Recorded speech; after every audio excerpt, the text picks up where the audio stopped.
you stay here and listen, your life will never be the same. 'Cause we're talking with T-Bird now. And this T-Bird you cannot change. Oh, this T-Bird you cannot change. And things might get pretty strange. Yes, that's right. Talking with T-Bird is back once again after a couple of weeks off. We have a great one for you today. Dawn Meehan, a survivor South Pacific, survivor Caramoan. We've watched them back-to-back weeks in the all-time top 40 countdown. We'll talk about all that and more with Dawn Meehan today. But the woman who tracked down Dawn, here she is. It's Teresa T-Bird Cooper.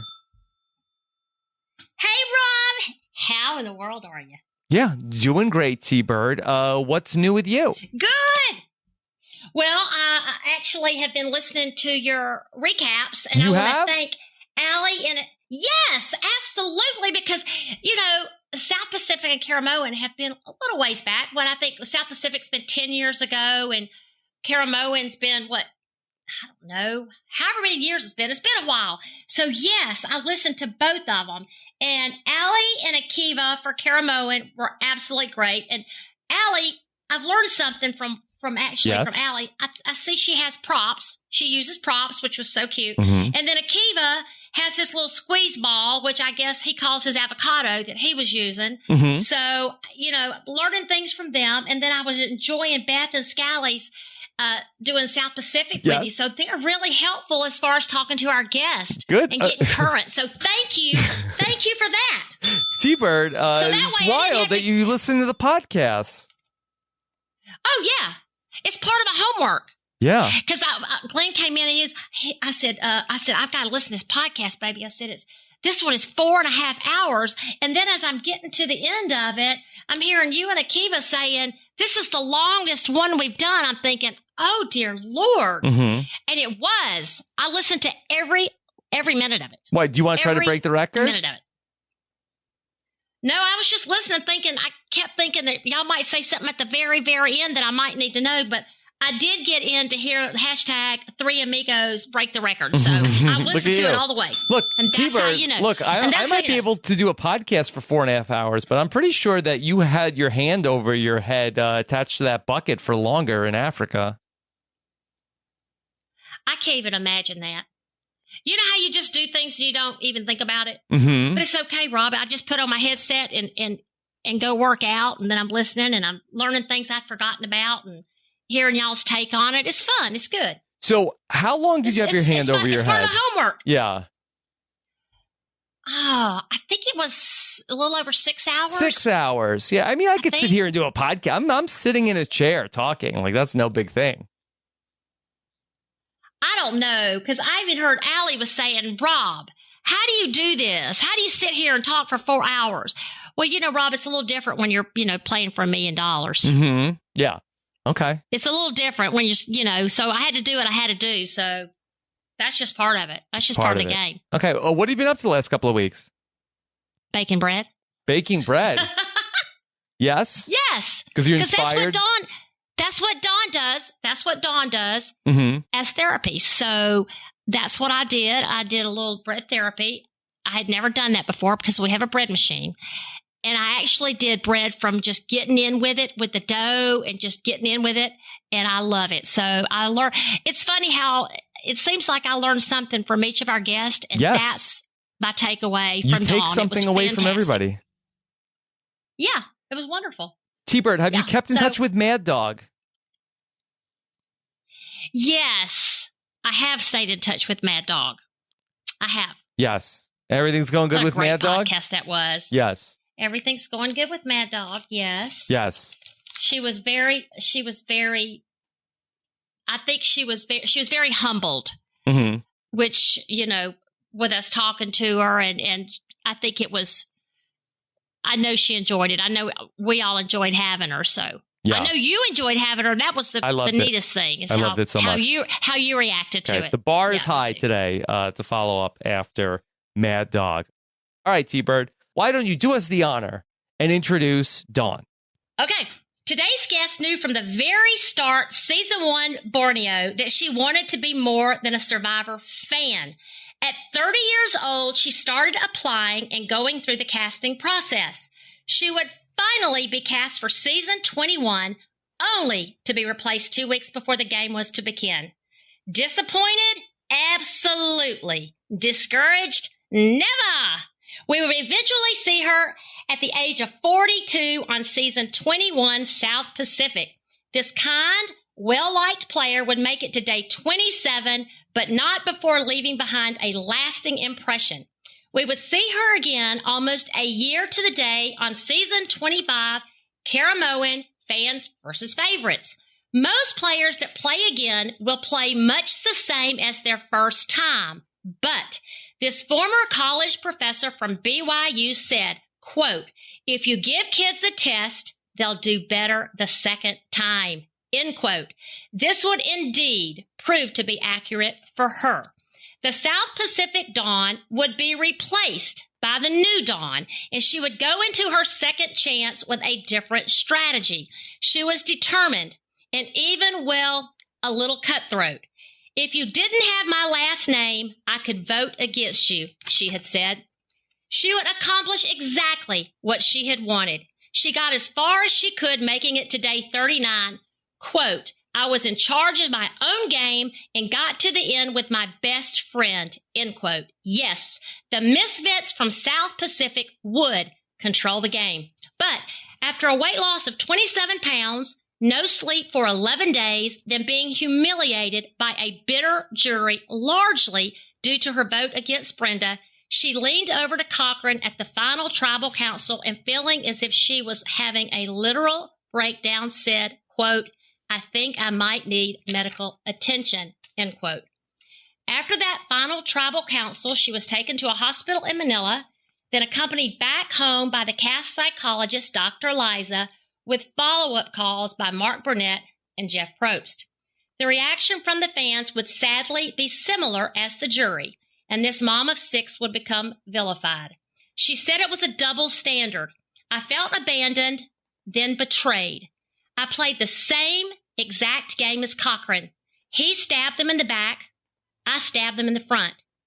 She ended up closing off all social media to keep her children sheltered from the unpopular opinions. She said the difficult days made her stronger and that the negative didn't define it for her. The positive did. It was her family, friends, and therapy, bread therapy, that got her through the challenging days, baking up to 10 loaves a day, mailing out up to 120 loaves. So, in honor of our guest today, I decided to give this form of therapy a try this week and found that making bread definitely slows things down, is physical, takes time, is relaxing, a great homemade treat to share, and an inexpensive form of therapy. Joining us today, I am thrilled to introduce the lady I have mucho respect for so many reasons. The player who has said she would not play again since she has already experienced the best of both worlds each time she played. RHAP listeners, Dawn Meehan. Hi. Yes, Dawn, how are you? Hey, Dawn. Well, I'm great after that introduction, for the love. Nobody does it like T-Bird. And That's so kind. excited to get to hear from you. It has been 8 years since we've heard from you on the podcast, and that time has flown by. And we used to see you, I feel like, regularly, because I feel like in the early days of Rob as a podcast, you played in your seasons, and you were on Twitter, and I feel like that you were like a fixture. And then now we've gone so long without hearing from you. Yeah, I think, part of that has to do with, the way that I ended the game. I learned a lot about social media, and I really tried to emphasize in my life what my priorities were. Sure. So We'd love to get some updates on how everything has been going since we've heard from you, Dawn. Yeah, well, I think the main thing is I've retired from teaching at BYU. Yes. So I've done it probably in reverse to a lot of moms. I think some people like do work and kids like full-time, maybe kids, more work on the side, full-time kids. And now I have my kids older and I'm home with them more as like peers. So 2 of my kids have married. Congratulations. Thank you. 2 are seniors. Yes. And because of the pandemic, most of them are with us. Dave is great. He still works for Adobe. I just started another degree in psychology online. Oh, wow. So that I have like a way to keep my brain active. And I think, I still make bread. You were making it before it was popular, Dawn. I know. What's that all about? Know it. Yes. It is. Dawn, and it's so, Dawn, when I was reading about you and learning about you, and I had some things that happened this week, and I thought, I made some bread for one reason for you, but then yesterday I actually made it because of you, because of how it got you through, because and it's amazing. It does help. And I think, Dawn, probably I'm an active person, probably like you are. So for me to sit and read, it's hard for me to do that. I like to move around. So baking bread, you're standing, or most of the time, I guess you could stand, but you've got your upper body, your arms and your hands are in it. It's really therapeutic. I highly recommend it. Yeah, it's definitely been like one of the greatest things I've learned. It's kind of a crazy thing. I have all these classes that I took in college that I don't even remember. And then this small thing that someone taught me on the side in like 20 minutes has like had this really profound impact on my life. And it was a great thing because after the first time I played, I was able to send it to a lot of people. And then I do definitely still send it. And I've made a lot of friends as a result of it. I think I've auctioned it. I've sold it as doorstops because it takes so long to get to places. Yeah. So that's a big part of me. I think the other thing that was hard and maybe why I like unplugged for a bit is I didn't know this, but I had crushed 3 vertebrae in Survivor South Pacific. Yes. Yeah, holding the weights on my shoulders with the bamboo and shoulder the load. Yes. Yeah, I didn't know that. And so I just kept thinking, it's like a kink. And it took me a lot of exercise after and even through season 26. I had the pain, but I wasn't aware that that's what it was. And I think I thought back problems were for like old people. And so I didn't do anything about it, but I ended up having to have a spinal fusion a year ago. Oh my God. I know, right? Good grief. Wow.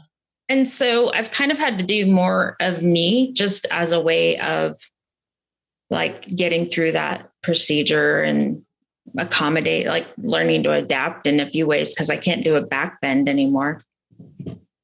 Wow. Because you lose mobility. And Dawn, yeah.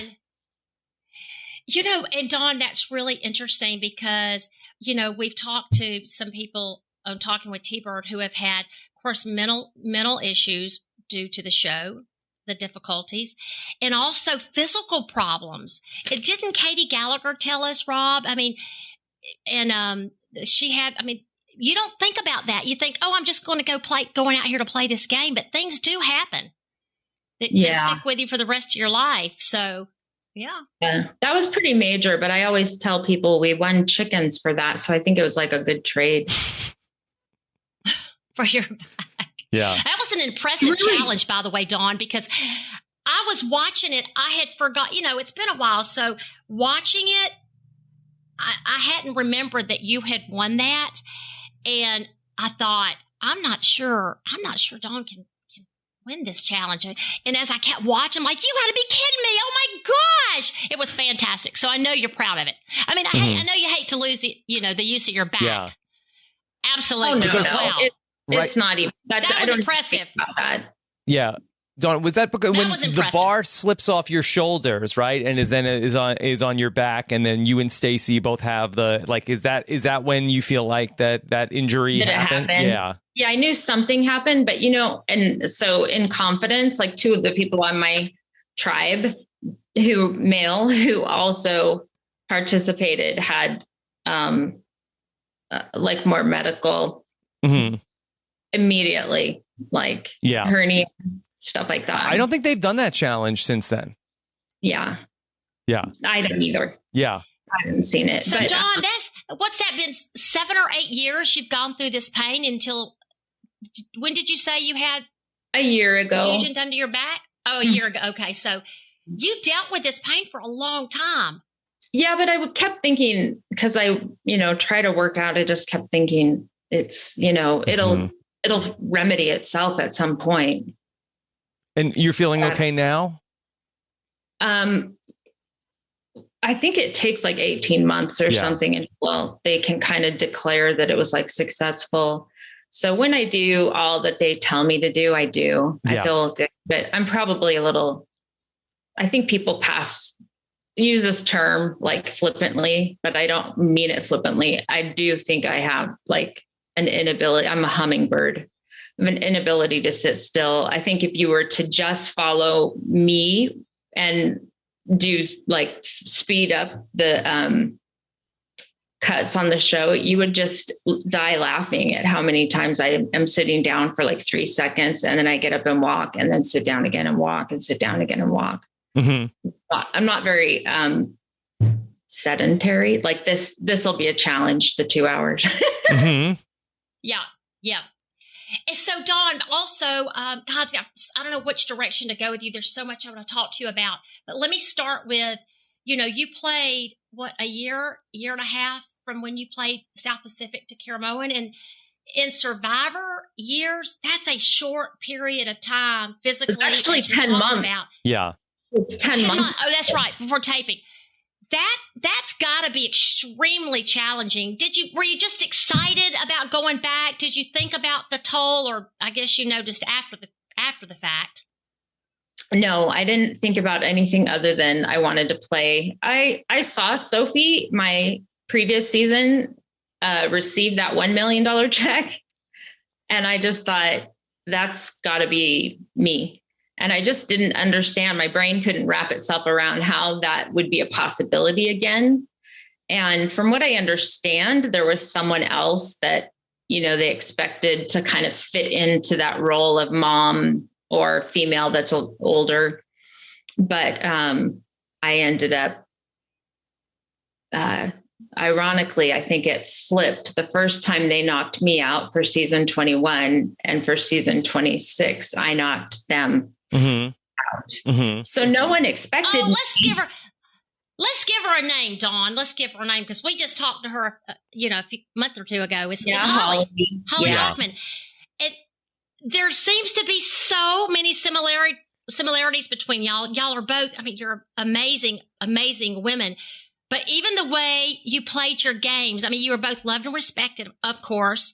And you both had times during the game where you wanted to leave. Dawn, do you say to yourself ever I wish they would have picked Holly for season 26? Oh, no. I don't have any regrets about the experience at all. Like none. After the game, my comment to Cochran, I've been really I think in 10 months to lose that much weight and then regain it, lose it, it's just messes with you. Yeah. It's not good to lose that much weight for any of us, not just me. Yeah. But the reason I turned to Cochran was because I really did believe that I was starting to hallucinate at the end of the game, and I was letting production know when we would do walks. I would tell them, I want you to understand, I'm watching this game from above. And that was probably just the final 3 days. And so I was concerned more about okay, I'm still self-aware, so maybe it's okay. I'm okay. But after getting kind of like a reality check on how much the game had, how it impacted other people, like, I think that was a reality that I hadn't paid attention to. I think at Tribal Council, I got like a real sense of, oh man, this really hurt people. And I wasn't really considering that. I was really considering how to get to the end with Cochran, because that was the plan day one. We always said, let's try to win $1.1 million. I mean, it's shy of that with being final three, but that was the goal. And I think it's actually worked out well, because both of us, I didn't want my life to change. I wasn't looking to be on television. I wasn't looking to, have a side gig. And I wanted to go back and teach. And so the gift or the compensation for playing allowed me to do some things with my family that I couldn't do before, but it didn't change my life. And likewise, it didn't change Cochran's, with the exception of his, now he writes. And so it afforded him some opportunities that way.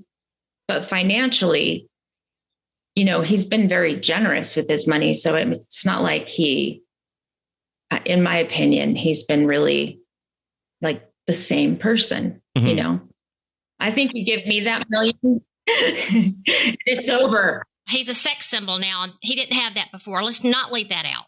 Yeah, I don't think he likes that, though. Oh. Well, okay. Yeah. I mean, maybe, but I think he really does. I don't know. I talked to him last week, and I think his feeling is these people weren't there before. So it's odd to have them suddenly see him differently. Yeah. Dawn, in going back and watching Caramoan, it seemed like that it was like a very punishing season in terms of like the lack of food that you had in that season, that a lot of the players comment on it for a number of different points throughout the game. I mean, Eric seems like that he basically goes out of the game for malnourishment, even though he's been on a bunch of rewards throughout the game. Was that something in particular from your two experiences? Because it doesn't seem to come up as much in South Pacific, and maybe that's because Ozzy is catching, fish, or the fishing is better in that season, maybe. But was Caramoan like especially punishing in terms of lack of food?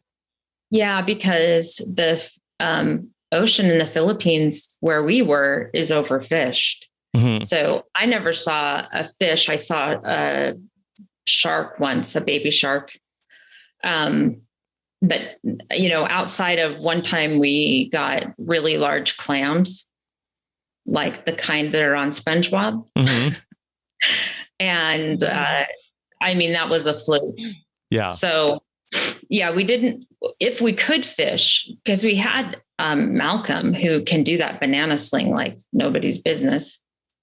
And yeah, there just wasn't any protein really. I mean, we did have rice, but if I remember correctly, and I really do love Brandon, but if I remember correctly, he did something to the rice, yes, to where it molded. So we definitely ate a good couple of days worth of molded rice. Yeah, which is healthy. Yeah, it's not ideal. Not ideal. Yeah. And Dawn, I don't know if this will be a hard question to ask or not for you to answer, but the difference between when you played on South Pacific, all right, there were two returning players with Ozzy and Coach. And then, of course, on Fans versus Favorites, half of you were favorites. Would you have rather, do you think it would be easier to play on a cast with completely all new players instead of having those two returning on South Pacific? Or did you like the Caramoan where there was half returning players and half new, the fans? So which makes it easier. Yeah, I liked the idea. I don't know. I like it on equal footing regardless of what it is. And I think if you have a fans versus favorites, it is just flat out, you're stacked. The people who played before, it's the same thing that I said. You've taken the test. You understand more about it and how it's going to go. Even something as simple as how do you get to the challenges, because they're obviously not built right in front of you, or else that would be an advantage in the game. So there's so much that you're taking in and absorbing as a newbie. It's nice if both of those tribes are on equal footing where it's new, or in more like both tribes have played before. That's why I like heroes versus villains. And that's, for me, I kind of prefer that to be on equal footing. Dawn, I thought it was very interesting when I went back and I watched the Caramoan finale recently, because Jeff is talking about the response that you had gotten during that season and how you turned your Twitter off towards the end of that season. And, Jeff comments on like, wow, this is like a whole new world. It used to be you would just yell at your TV. Now people go online and say, I don't like you, to the person that they don't like. And right. I don't know if necessarily like at the time, like that toxicity, was really, if people really understood where this whole thing was going. Like, I feel like in a lot of ways you were sort of like patient zero of sort of like the, toxic reality TV fan base, like going in on a player. Yeah. I think it did switch after me. There was just so much more involvement in social media. I think even within those 10 months, because I can remember like, oh, download Snapchat. We're talking about all these things like, oh, I've got to create a Twitter account, for the first time I played for season 23. By season 26, that everybody had access to me. And it's awesome if you work at a university that has a lot of your information public. So I would get a lot of mail at the university itself, which I was grateful it didn't come to my house. Yeah. I got a lot of packages at the university, which made everybody nervous, but they go through an anthrax scan. So it's kind of funny. And then it made the university nervous. And then, what would people send you? Oh, some people sent me like fan things, yes. Nice. I'm sorry you went through that, or, I have mental health problems. And I'm like, were you fasting for 39 days? Like, I mean, really, I believe that was what caused it. That was the springboard to having, not being healthy, but mentally healthy. Yeah. I lost your question. Nobody was sending you like hateful packages, right? Oh yeah, I received. Someone sent me blood, and then they wanted me to do something with it. Well, I never opened it to see that it was blood, but it was awesome because it was on a office hours days, where your office is open for your students to come. And that's always wonky because then I've got people coming in that may not be students. Yeah. But yeah, so I opened it with my student there, and my kids had come to visit. So they were waiting outside the office. I mean, it's really bizarre what some people, mostly letters, but that's like Cochran and I began to like flip it for ourselves instead of being like, oh, this is like so ugly and discouraging and negative. Because I would always say in my outreach, rather than rant at me, send your kindness to Brenda. She's the one that would benefit from the time you're spending, and then block them. But after a while, it just got too hard to do that. And that's what happened at the finale. I was just replying to everybody, just saying, send your kindness to Brenda, send your kindness to Brenda, trying to be consistent with who I am in my daily life. Yeah. And I'm not perfect, but I'm just saying that's where my head was then. Mm-hmm. Yeah, with the situation with Brenda, like going back and watching it, and I feel like it ties into like everything we're talking about with in terms of like, why were you chastised so much for making a game move where other people make game moves and don't have to like be raked over the coals to that degree? And I really feel like that I can understand why Brenda would be upset with you. I think that's like totally understandable why she would be upset. But I really felt like at the finale, I feel like that Jeff was really looking for you. You know, they got Brenda on the Zoom call, and they said, "All right, well now we have Brenda here, so you can apologize to Brenda." And you know, well, why do you have to apologize to Brenda? I don't know anybody that's been asked to apologize. I've seen people that have voluntarily apologized, but I wouldn't have even voluntarily, because in my mind, I was playing the game. Right. The reason that I chose Brenda, which I think is really funny, because I think it gives the impression that I was like super close with her. Mm-hmm. I was super close with Cochran, and I wanted him to help me they said, you can have one person help you. But he had lost a tube sock in that water about a foot away from where I knew my teeth were. Yeah. And he couldn't dive and get that damn tube sock. So how's he going to find something that's 2.5 inches in length? She was a diver, Brenda. I'm like, I'm going to go with Little Mermaid and have a much better chance, because for me, and I think I've said this maybe one time in print, but so I was attacked, and that's how I lost those teeth. You were attacked? Yeah. Just 10 years before that, working for the university. Okay. So I misunderstood. I thought you were saying in Caramoan, that was how you lost. Not in the game. Got it. The reason that it was like, I don't know that trigger is the right word, because that's even overused. Sure. But the reason that it was like a flashback for me is you're being filmed and no one can really disrupt that. There's a wall. So I'm kind of crying for help and there's no one responding. And when this happened, I was in New York alone, working for the university. It was really early in the morning and I was screaming for help. And I knew that I was missing some teeth. I wasn't certain. And no one replied. It was just like, what's going on there? You know, there was not a lot of Good Samaritan vibe. Right. So it felt real similar. Yeah. So I kind of just wanted out. Dawn, what I'm curious, I would think that Brenda or anybody else that had come to help you, there's a part whether you're in the game or not in the game, it's just human kindness. It's just reaching out because obviously she saw what kind of situation that you were in.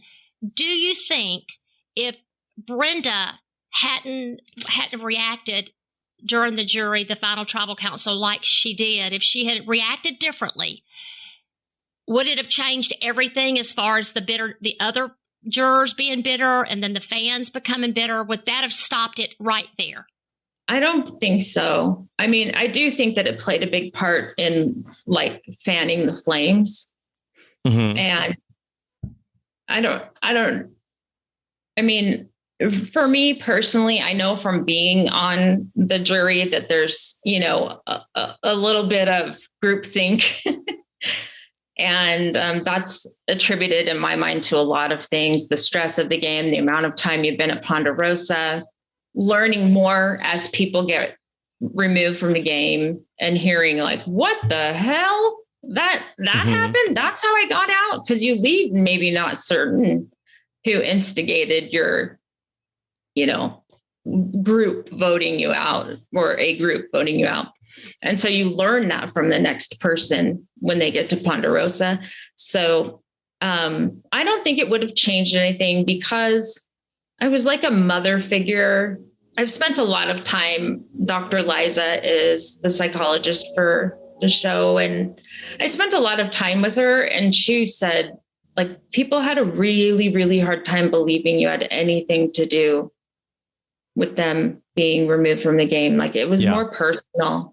Dawn, I'm not sure how much you've kept up with like any of like sort of like the survivor talk over the years, but I feel like that your case is like often cited as like one of the reasons why it's so hard for women to win in the end at Survivor. And we see a lot of the Survivor moms get to the end and get no votes. And I feel like that a lot of times, like your story in Caramoan gets brought up. Like, were you aware of that? You know, that a lot of people still talk about your case in that season.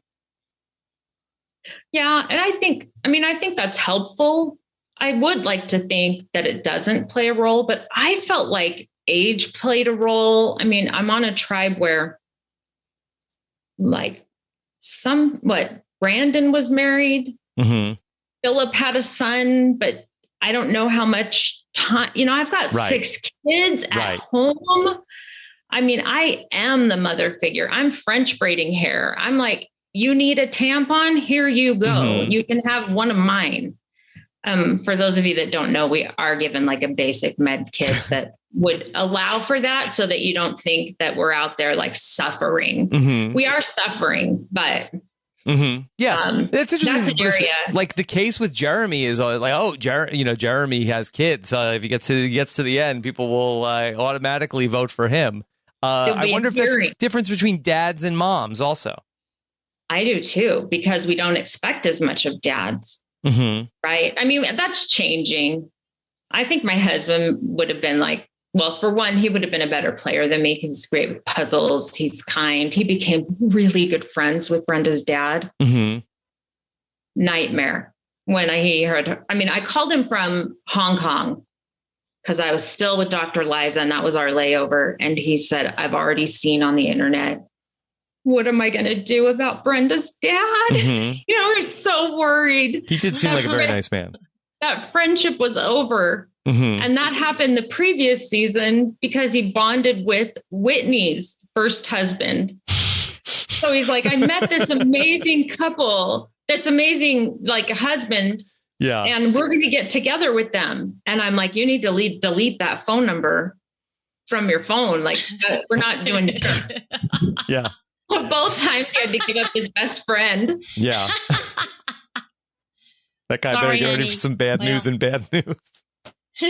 Back to your comment about apologizing.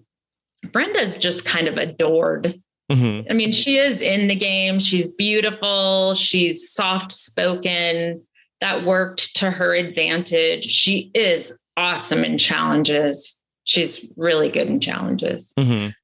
You know, so I knew if I went to the end with her, because I had considered going to the end if I could with Eric and Brenda, but I couldn't see myself winning against them either. They're just so likable. Mm-hmm. I love Eric. I loved him. I mean, I made contact with him after and bought some of his artwork that was on, I don't know, mugs or something on Etsy. But I haven't talked to him since because I know he's really close with Brenda. Mm-hmm. And Dawn, I know you're a huge fan. So I know you saw Brenda's gameplay in Nicaragua. I know when we talked to Nyanka, the Brenda that seems like was playing there, we didn't see. She didn't seem to be quite as vocal until the end at the final tribal council as she was during Nicaragua. Am I, Rob? You know more about this than me. What would you say about that? My theory on this, and I've watched Nicaragua recently also, that, Brenda was like very cutting in Survivor Nicaragua, and she almost has nothing to say throughout the whole season until she gets to that final tribal council. But when her dad comes out, she says that, oh, Dad, you said be humble, that I've been doing it. This is my dad. He told me be humble. And then I wonder if then she, like, once she's out of the game, dropped that, and then more of the like regular Brenda came back. Yeah, the Nicaragua Brenda came back. I think that my experience with her in the game is at least until a certain point, and I think other people would agree, maybe not Eric. She preferred to be alone. She spent a lot of time alone. She spent a lot of time swimming alone and going to like a certain cove that was pretty isolated. And she wanted to be home with her boyfriend. She talked about it a great deal, about like kind of regretting coming out and was that the right decision to leave him. She was really happy and then he wasn't there. It was kind of her other half. Yeah. And I understand that. So, yeah, I mean, I think she believed she could win. So as you get down to it, I don't fault her for what she said. To be honest, the thing that was odd to me was when religion was brought more into it, because I just don't talk about religion in the game. In Caramoan. Yeah. Yes. So that kind of blew my mind. I'm like, Reynolds. Yes. What on earth are you talking about? Mm-hmm. Like, oh, you talk about being, and I'm like, no, that's just false. Yeah. But well, religion was brought up a lot in South Pacific, wasn't it? Yes. Between Brandon and Coach. I mean, no, not by you. But it seemed like it was brought up quite a bit in South Pacific. It was. Mm-hmm. It was a little bit. It was a way different experience having that, and in many ways having it be more one tribe than the one I was on. Right. I mean, so that was a trip. Mm-hmm. Yeah. It was a trip. Can I just go back to one other thing with the final tribal councils and the juries? Like, have you followed over the years, some of the other survivor moms who, get to the end of the game and then are in that same position of being sort of like a 0 vote finalist or somebody who doesn't get a lot of credit? Do you think that there's anything that the show needs to address to, help out women who end up in that situation? Or is that on the players that they need to find a way to sort of reframe their argument? Well, I do love talking to Cochran about what he prepared for his final. He's like, I made sure I said each person's name when I replied to them, because people like to hear their own name. Sure. He had a lot going on with his approach. And I think I focused a lot on my family and myself. Yeah. And you had harder questions then. Would you go to the bar? Yeah. It's more of a firing squad than. It's pretty funny when you think about it. Yeah. I mean, it is funny now. But yeah, other than, Denise for me, that's the only thing that flies in the face of the mom role for me. Mm-hmm. But she was up against I know you had Sherry there, but she was up against also Lisa, who probably was the person who got the what did you do, Lisa? Oh gosh, so painful. I don't know that there's anything they can do outside of bring on strong moms. Mm-hmm. Because I think I purposely, and this is the honest truth, I tried not to win very much. If I could, because I wasn't certain that was going to benefit me, because I started to hear in season 26, once we go to individual, if you start winning, you're out ski. So, I mean, in 23. Yeah. But yeah, I think if you have, I don't know, I'm always looking for equivalents, not cookie cutters, but just people that have skill sets that are similar. So you're not just looking at one person as the mom. But, it really isn't fair, because I feel like a lot of times, and you talked about this, especially in the beginning of the merge in Caramoan, where you would get information from the other side and share it with your allies. And often the male allies on your team would benefit from this information. And then who would the people be mad at? They'd be mad at you of how could you do that? And so it really isn't fair that, what are you supposed to do? Just keep this to yourself? Because if you tell anybody, then there's really nothing to be gained from it. Yeah, you almost need more, at least where we are in society right now. I think that you need women that can handle alpha. Alpha. I mean, everybody there has this really strong interpretation of themselves. And in my opinion, whether it's on purpose, I don't know.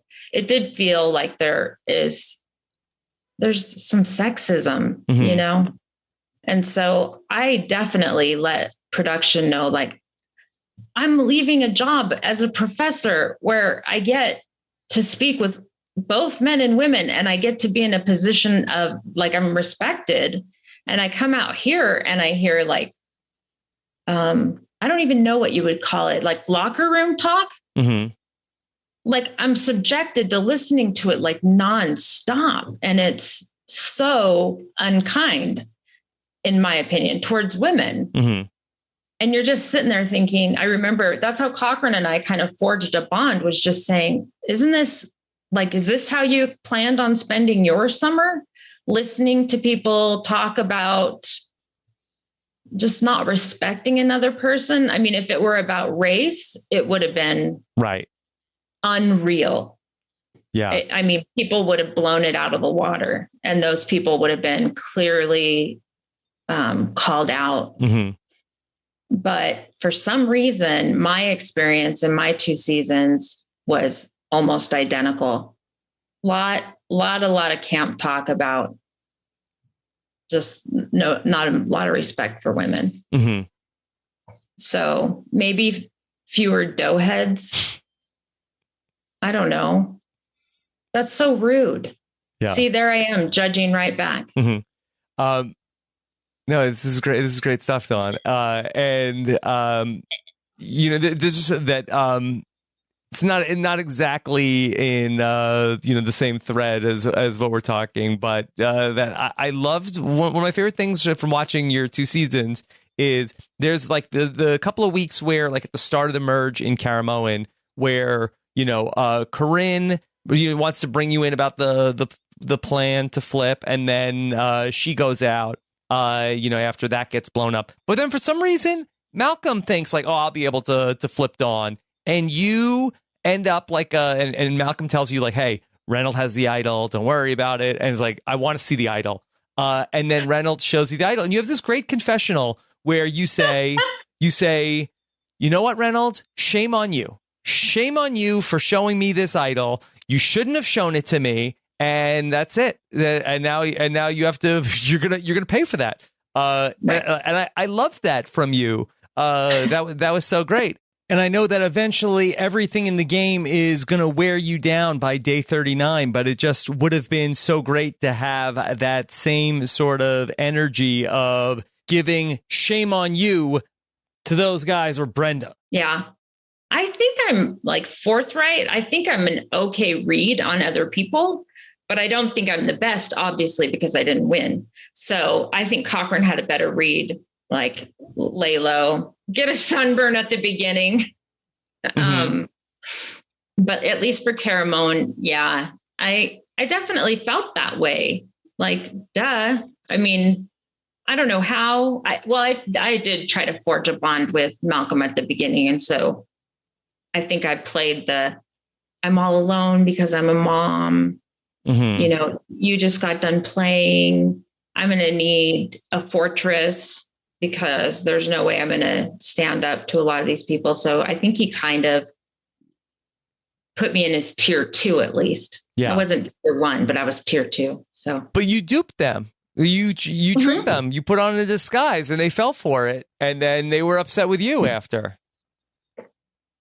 I mean, it's an emotional game. Yeah. You're speaking at a time where it's all so tender. Mm-hmm. And alcohol fueled. I mean, I was on the jury for 23 and mm-hmm. I don't drink. And so you're and Cochran didn't drink at Ponderosa. We're getting transported to the final tribal council just laughing so hard at, like, people can't get out of the van. Yeah. That's interesting. I did read that you said that a couple of changes that you would make is to ban alcohol on the day of final tribal council. And it makes a lot of sense. And I guess I've really never noticed anybody that was just, slurring mm-hmm. their words or anything, but clearly you're saying it's happened. So, I mean, that makes a lot of sense. Oh, the 3 amigos, they're probably doing shots back there before they head on out. Yeah. That's interesting. For all the talk that I have with people about these final tribal councils, like I feel like that's something that I don't think we've ever talked about. But yeah, it makes all the sense in the world. Like I can understand that, why the production might be like, all right, well, maybe, let's let people loosen up a little bit. But, who wants to have drunk people in the, you've spent 39 days to get to this point. Why do you want to have people potentially ruin the final tribal council? I didn't want them to. I think that, even to the extent that last breakfast that you get when you make the final three, they have champagne, and I don't drink, and Cochran and Sherry both do. At that point, Cochran was, because he was so nervous. He said, I'm going to put this in my canteen, I think bottles for that one. No, canteens. And he said, I'm going to put it in my canteen and drink it like an hour, as much as he can gauge, because we don't know when we're really going. Yeah. And so he's like, I feel so relaxed before we went out to find our stumps. And I'm on like the 2-inch stump PS. Yeah. I just heard that I think Sophie did that also in South Pacific. Did. Yeah. It's like something that got passed along. Fair. Out of everybody here, I'm stone cold sober. And there's 2 of me, one watching the game from above, like I'm hallucinating. Dawn, I know in season 3 Africa, we didn't have any alcohol at all during the day at all there. Did y'all have it, Rob, for All Stars or for Amazon? Did you have alcohol the day of Tribal Council? That I don't remember anybody drinking before the final tribal council in the Amazon, and you're not allowed to take it in transport. Yeah, I was not I don't know what I was doing on the day of the final tribal council in the All Stars, but I was not. I wasn't there. But for Amazon, I can tell you we didn't have it. I don't know. It was a smaller jury also. I don't know. Well, I guess it was only 8 people. But maybe it wasn't like as like there were definitely like some wild parties like at nighttime, but in the daytime, I don't remember too much going on in terms of like the day of the final tribal council. Yeah, I do think you're busy that day with. Sometimes you're meeting with production that day to help iron out, and they can make sure that questions aren't overlapping. And anyway, so I understand that you can be busy that day, but I don't doubt that there's a little extra courage for people. So there might be fewer nerves, but a little more courage too, because I've never, other than when, I've watched Brenda and Reynolds, I'm like, huh? Like, I'm the most open-minded person. There's no way that I would use my religion as, I just wouldn't. I mean, I think that's why I was on there. Like, I practiced my religion, but I would never talk about it with him or any of the people there. Right. Unlike some of the other players in South Pacific, you were not like evangelizing when you were out there. No, it was all personal. I did more meditating that season. It hurt me. It hurt me before. Like the whole process, because I sound so dumb, but like I loved everybody that we played with. Like I deeply loved them. They become your family. And I know some people go into it, no problem. They're playing the game. I think I made the tough decisions for myself. But the problem is I did the flip side too, which is that I like opened my heart. So as much as they were pissed when they got voted out, like it hit me. Like the day I lost my teeth, I went up to spend time and meditate by myself because I was so sad Corinne was gone. That was like my best friend. And that kind of showed to me like, oh, this is going to be tough. Because if you can take her out, you'll take anybody out. And I know it's a combination. It's not like I did that by myself. But yeah. And Dawn, I read that was the most painful thing that you had done in the game was to vote Corinne out. Yep. And thankfully, I mean this, thankfully, it really meant something to me that she accepted, like, this is the game, like I I'm obviously hurt, but because I thought we had, a bond, that we were locked. Yeah. But gratefully, she accepted what I offered on my own, what Jeff didn't ask me to say. And Corinne was kind of a little bit, I guess you say, maybe shorted. She made the merge, but did not make the jury. Now they should have made an allowance for that, because she would have been great jury material. Yeah, it really was bizarre. Yeah. I don't know why. I was just bizarre. I remember at the time. Rob, yes, T-Bird. Do you have that message? Yes, I do. You ready? Would now be a good time? Sure. I think now would be a good time. Okay. Okay. T-Bird has Dawn. a very special message for you, Dawn. Hey, T-Bird. I hear that Dawn said some really nice things about our connection together in Caramoan, and I just came here to say that I felt the exact same way. I loved Dawn. I pretty instantly connected with her, and she became my best friend out there. It's a weird, sort of thing for someone like me to become so close to someone like Dawn, just because she's a responsible mom. And she doesn't party. She doesn't curse. I do both of those things, but there was something really special in our connection with each other. So much so that I felt like she was struggling, and I wanted to tell her information I probably shouldn't have, which resulted in my blind side, which I am pleased to hear she regrets. Still upset that it still happened. But forevermore, Dawn has a very special place in my heart, and it's always nice to hear that I have the same in hers. So I don't know, oddest couple ever, but Dawn and I really, really, really bonded when we were out there. I miss you and I love you, Dawn. Thank you for saying that. Thank you, Corinne. I love you to no end. And I've told her I would give her a kidney. Like, I love her that much. Wow. And she said that I would probably have to give her a liver. Oh, and you know what's so interesting? Of anybody to react, like the way Brenda did compared to the way Corinne reacted, wouldn't you think maybe Corinne might be a little bit bitter? And the love that she has for you is beautiful. I love it. It's because Corinne's really not a warm and heartwarming fuzzy. She took care of me. She can hold a grudge. She's so good to me, but I think for whatever reason, lightning struck. She was the person I was the most afraid of going into the game. Yeah. And just from watching her before. Yeah.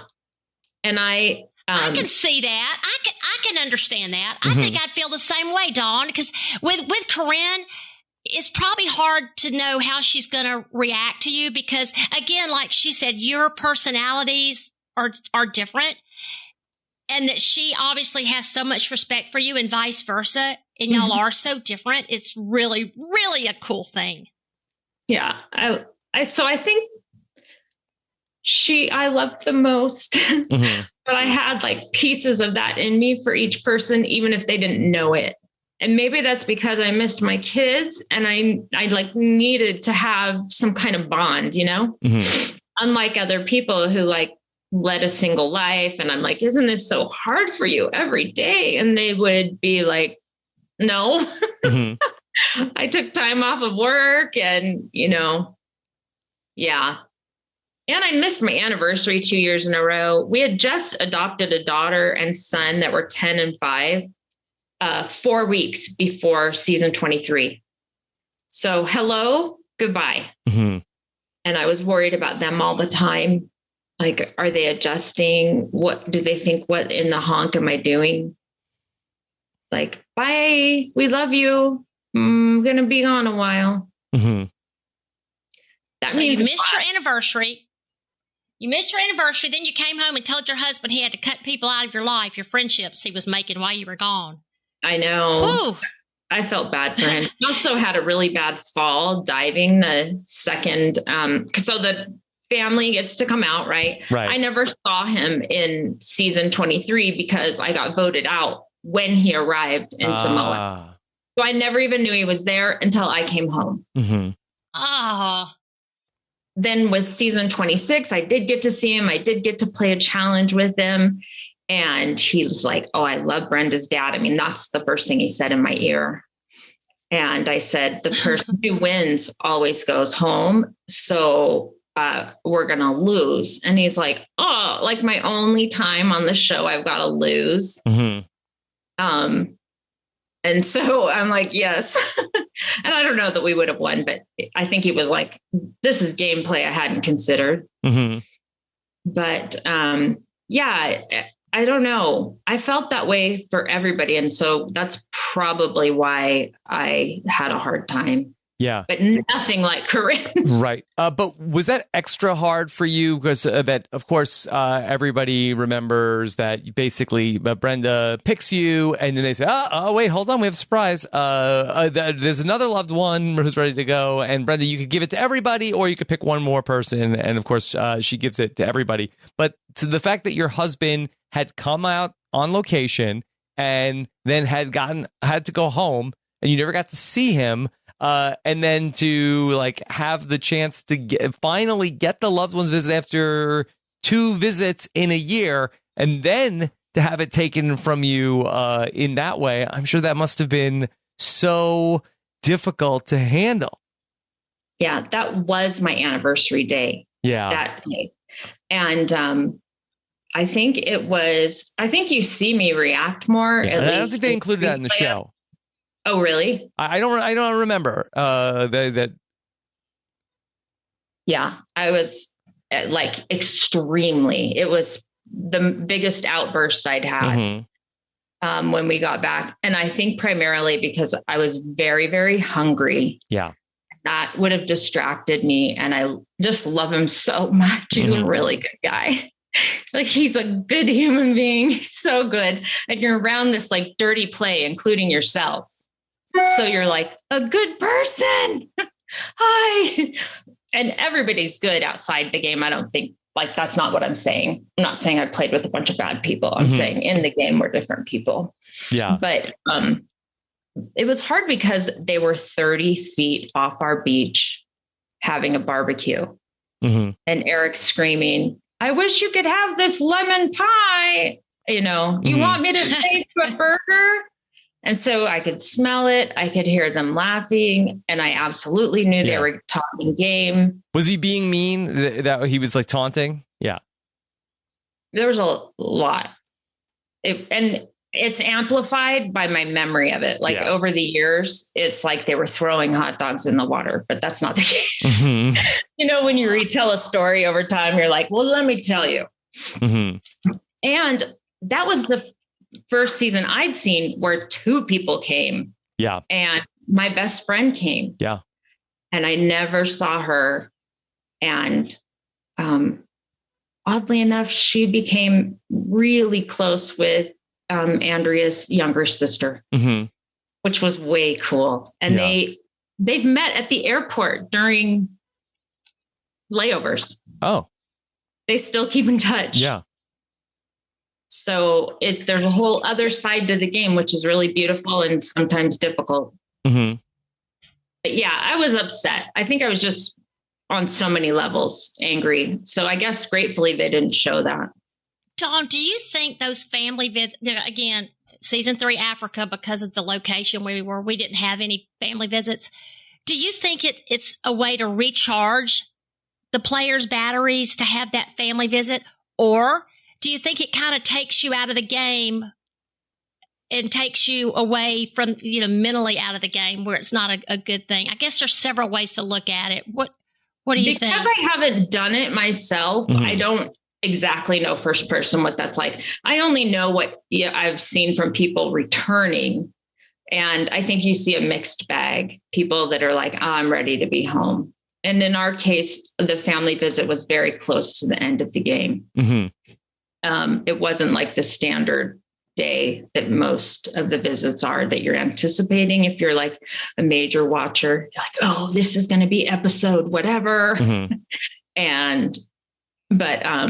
So I think it looked to me like several people will recharge. Cochran was discouraged because his mom said, there's no way you can get to the end. Like she had been analyzing what he had told her. Mm-hmm. So he came home pretty happy to see his dad and discouraged. And before I forget, his dad is the one that helped my husband who fell on lava rock on his back. Oh. They thought they were going to have to take him to the hospital. Yeah. So he has a bigger scar than I do on his back. Yeah. Dawn, that T-Bird said this in the opening, that you had to go to the hospital after that tribal council at Caramoan? Yeah. I was under the impression that the damage I had done to those people and to the people who know me was so significant that it was like my brain had flipped a switch, mm-hmm. and I just didn't believe I could go home. That I was so ashamed. And so what I said to Cochran is, I'm pretty certain I'm going to take my life, but my mic was on. Yeah. So people are partying because it's like the end, it's cut. Right. Everybody, the crew, the people who played. Great job, everybody. So yeah.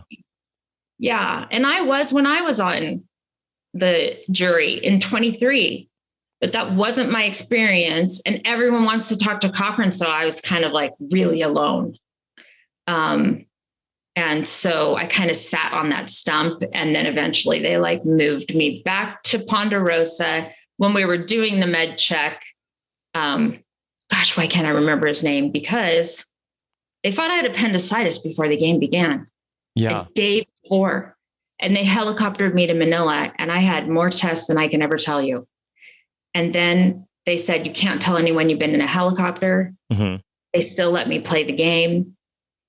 And the helicopter operators, like on the day we got brought into the game, and I'm like, yeah, never been on a helicopter in my life. Mm-hmm. How cool is this? Okay. So yeah, they flew me to the hospital. Yeah. And I'm pretty sure they just put me on an antipsychotic right there. I never stopped crying. Mm-hmm. It was like a 70 hours, maybe at Ponderosa, maybe 40. It's all a blur. Yeah. And I cried the whole time. So Dawn, was Sherry comforting to you? Because I think they were pretty rough with her at tribal council as well. How was she with Eric you? said something like, as soon as I got there, Eric said, like, he had a lot to say to me. Like a lot of cursing. And I was already crying. So mm-hmm. Sherry, whoa, she's strong. She had words. She was a buffer. I'm grateful to her for that because that would have just taken me even to a darker place than what I was. So yeah, she's tough. She's like, who cares what they think? I'm like, me? Yeah, she said, I'm done with you. I don't need to listen to you. I don't need your vote. Obviously, I'm not going to get it, so you can sit down. Oh, yeah. Sherry, there you go, Sherry. Love it, Sherry. You tell him, girl. Dawn, I tell you, so she had to have been, like I said, she was comforting you. Another thing that you said you'd like to see change, and Rob and I've talked about this, and I'm 100% in agreement with you, 100% about sequestering the jury mm-hmm. before, up into tribal council, because we were in Africa, and it's what you said, as far as, I think you said group talk is so strong, it can sway people in all kind of ways, and I believe you're 100% right. Yeah, in an ideal world, we're sequestered before the game. It would be nice if we were sequestered after. But, depending on the amount of time you're there, I don't know, maybe that's just too difficult to do for 2 weeks. The downside is because I was taken out day 27, really, I went to Redemption Island for 28. But in season 23, I was at Ponderosa, like, I felt like forever. And so what do you talk about? The game and food. That's really it. Mm-hmm. And refeeding syndrome. Apparently a 40-year-old doesn't do well just eating like 2 jars of peanut butter. Mm-hmm. But Dawn, I mean, you're right. They do it. They did it to us, while we go through casting for that week time. I mean, I know it's a little different, but even before the game starts, it's done. So, I mean, I just think that's really an important part of the game is being sequestered from each other. I think that's real important. Well, we were all still together. We just had chaperones that made sure we weren't talking. We were playing games or whatever we were doing, but we weren't talking game. I can't imagine what that would be like. It's also healing though, right? If you're on the jury side, it's healing to hear everybody kind of go through their own catharsis and say what they experienced. So I can see some value in that. Yeah. Dawn, can I ask you just a little bit about your time on the jury in Survivor South Pacific? Because we've been looking back at that game, and I was trying to take a look at the people who were sort of like the pro-Sophie people that were on the jury. And then I also feel like that there was a contingent of people that were anti-Coach, who were just voting against Coach, and people sided on Sophie. But it seemed like from that final tribal council, it seemed like that you were one of you came down on the pro-Sophie side of things. Yeah. I felt like she was kick butt in those challenges. And that's really, I just felt like outplay. Like, she did that. I mean, she didn't have to mold minds. To me, it was just this clean game. And that meant a lot to me. And plus, I spent time with her, like talking about Thanksgiving dinner. I mean, I've spent a lot of time in the house that Keith built for Whitney, the Love Shack. Yes. I spent a lot of time in there with Edna and Sophie, and just had so much fun. So part of that was also just knowing her well. The religion part rubbed me the wrong way. It was hard at the time.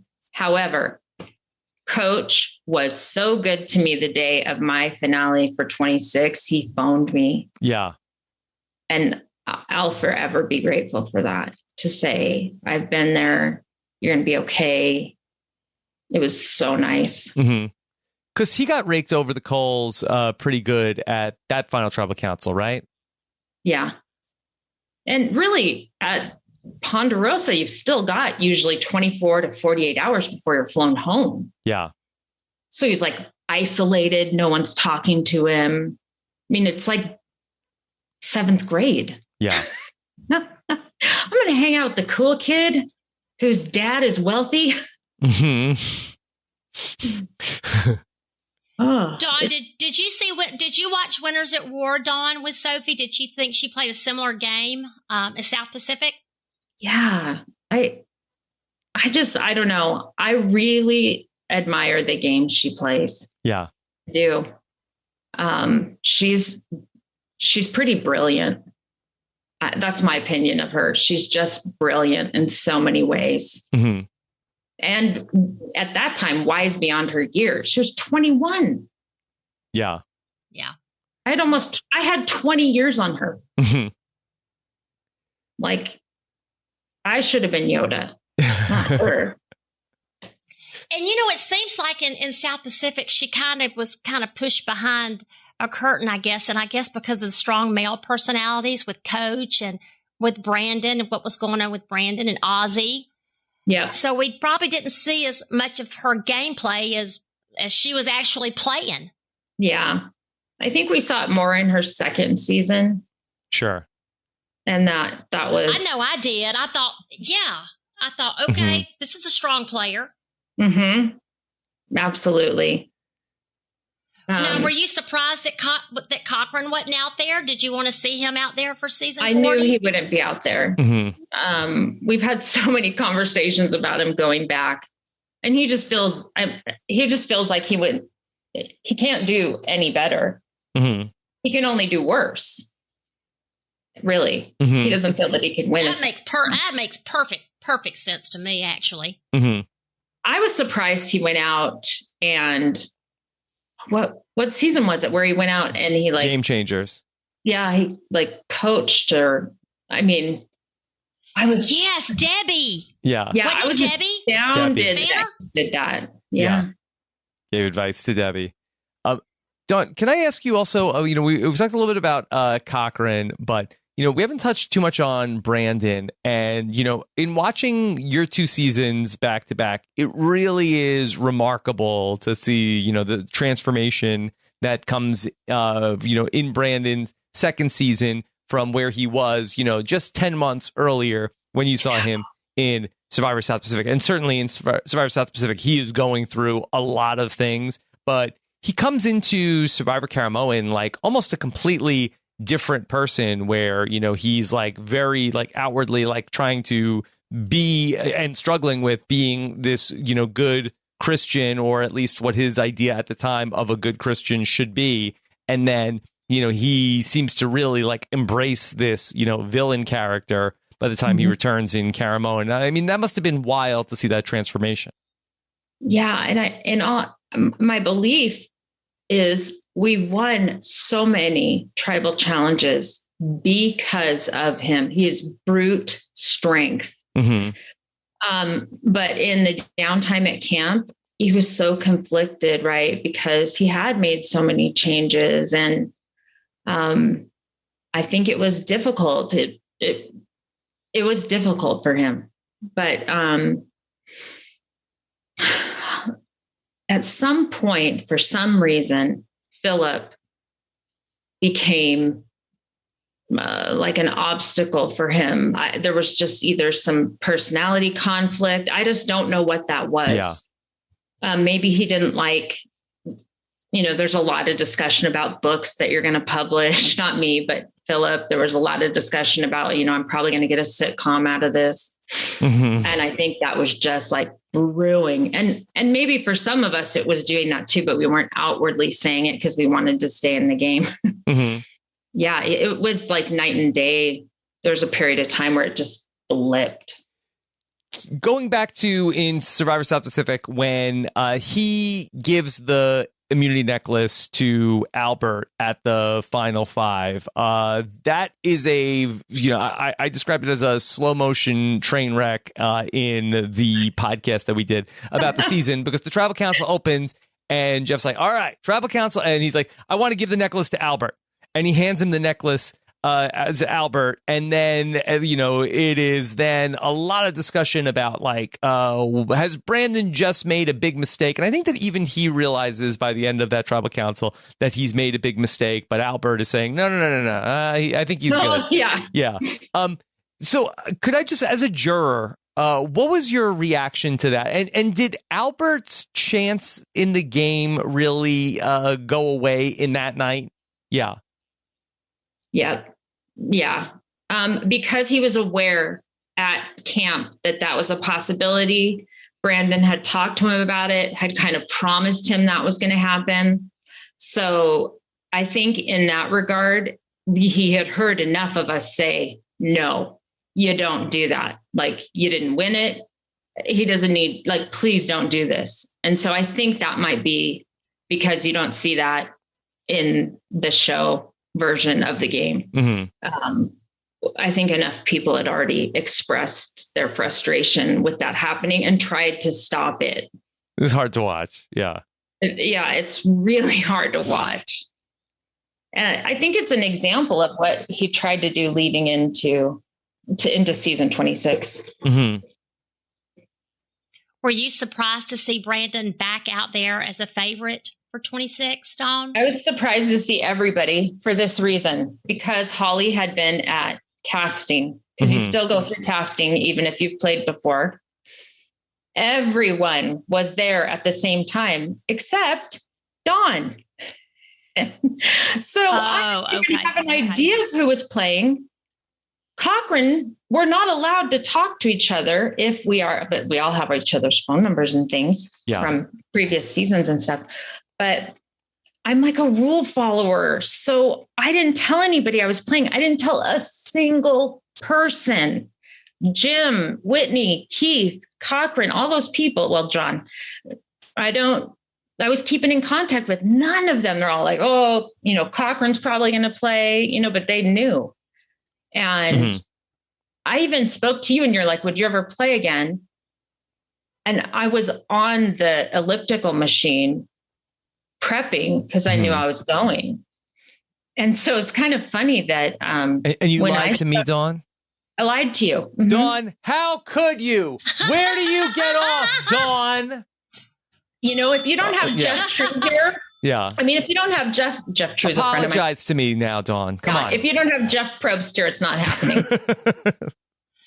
I'm not apologizing. Rob, didn't you know her? Her strategy going in is if you didn't have her same last name, right? There was nothing sacred. So because no Survivor players ever lie to me about if they're going to go back or not. That never happens. Yeah, never. But Cochran, I thought his eyeballs were going to pop out of his head when he saw me. So we're all sequestered in a hotel, but we're getting ready to take our first flight. And that's the first time we can kind of size up who's there. We didn't know, none of us knew who Malcolm was, but everybody turned and looked at me because in their mind, I wasn't at that casting. Yeah. So I felt like, oh, I'm host. They've already got their tribes for sure. They're calling, texting each other. There's no way I can find a way in here. Yeah.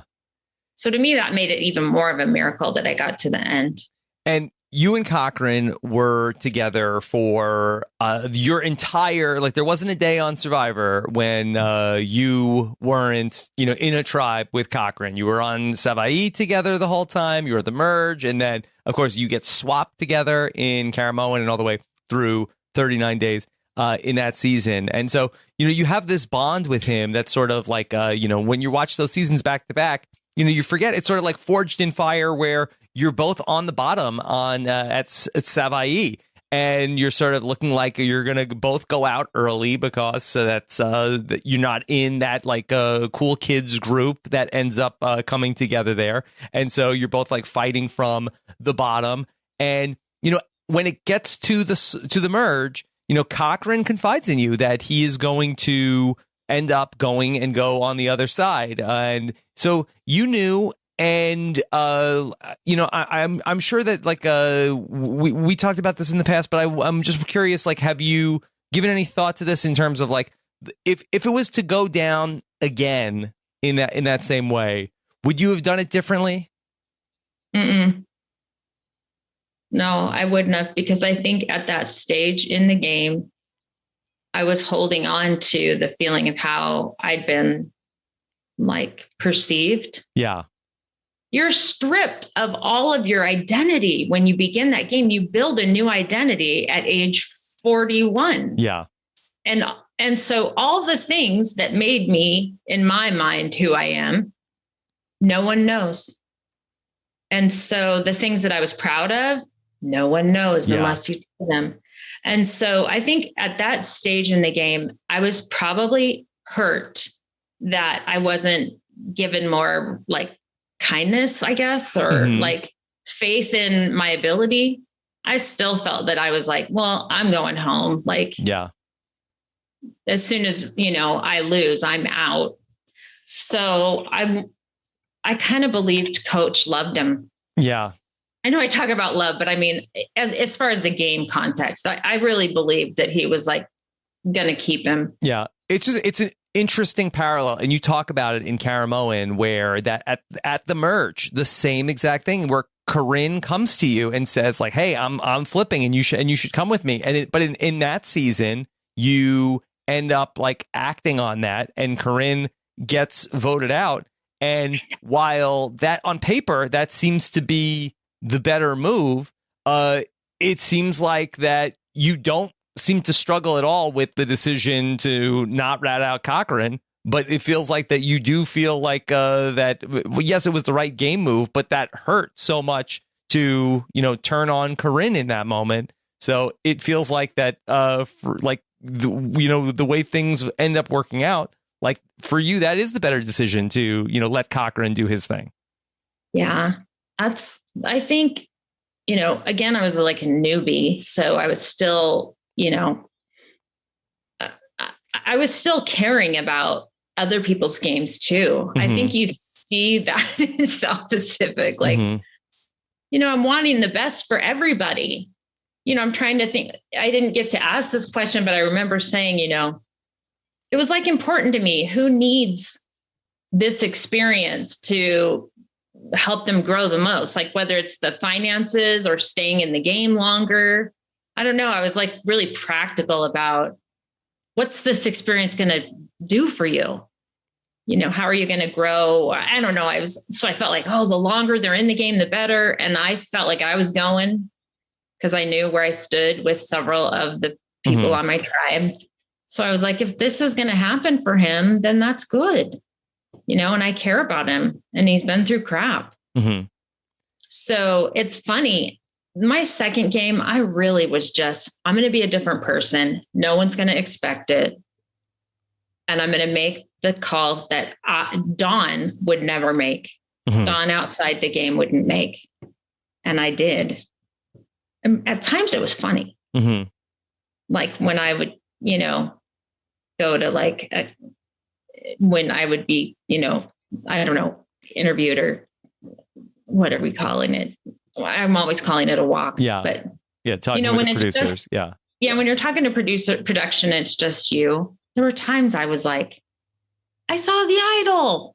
Hello. That's hilarious. Like, are people really showing me The Idol? I do remember though, there was like a threat attached to that from Reynolds. Yeah. He's like, I'll kill you. You're like, you betray me and you're going to be so sorry. And I was like, well, that did come back around at tribal council. Dawn, at that final tribal council, when you knew you were up against Sherry and Cochran, especially, I guess Cochran, you figured was your competition there. I think I had seen that Cochran said that he actually thought that you could beat him. And he also thought it would either be you would get 0 votes or that you would beat him. And he said he was going to do that you guys had played the same game or very similar games and that everything that Dawn did that he had done. So he planned on going into tribal council to tear you apart. But when he saw the jury was doing it, he said he just sat back and played low key. Now, if the jury hadn't have been tearing you apart, has he ever told you what he would have said to gain the votes? No, he hasn't, but I know he would have been. And we both said this before we went to final tribal council that day. Like in the end, we both said we were going to play different games. And we have. And I was genuinely happy for him. He didn't even have like a driver's license. Like this was life changing. He bought a car, but he had his dad fly out from the East Coast to go to the lot with him in California to pick it out. Like he's so great. He's so John. Like yeah. Dawn, from the first vote that you two went to in South Pacific at Savaii at the first tribal council, that tribal council makes it seem like it was very close between Cochran and Semhar going home. Yeah. And Cochran has a bad tribal council, that first tribal council. He can't remember Semhar's name. He's talking about like, well, does it have to be based on what happened in the first 3 days? Because why is that the criteria? It's very interesting to watch because Survivor history is changed dramatically should the vote go against Cochran. Was that close? It's an 8-1 vote, but was it like, a coin flip before tribal? Oh yeah, it was close. Yeah. It was super close. I don't think we've ever talked about that vote. Sorry, John. What? Oh, you were saying keep Semhar? I liked Semhar at that stage. I didn't know John as well. You didn't know him, how great he was yet. Well, I was like, he'll be great. I was completely stereotyping people. It's like very early in the game. You're putting them in, buckets. You're like, okay, he'll be great at puzzles. We're going to be hosed if there's anything physical.